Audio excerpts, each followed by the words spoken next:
Dengue জ্বর এখন যেহেতু বর্ষার সময়, তো বাড়ি বাড়ি তো জ্বর হচ্ছে, শরীর খারাপ, সর্দি কাশি, বাচ্চা বড় সবাই তো লেগেই আছে।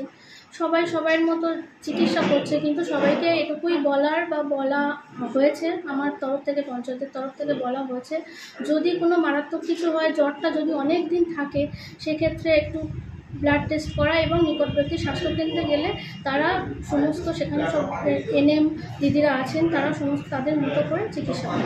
মানে পঞ্চায়েতের তরফ থেকে কি মানে প্রোগ্রাম করা হচ্ছে? বর্ষার সময় যেহেতু চারিদিকে এখন ঘোর বর্ষা, তো সেজন্য ডেঙ্গুর প্রভাব যাতে আমাদের পঞ্চায়েত বা এলাকায় না পড়ে, সেজন্য আমরা মাইকিং করছি।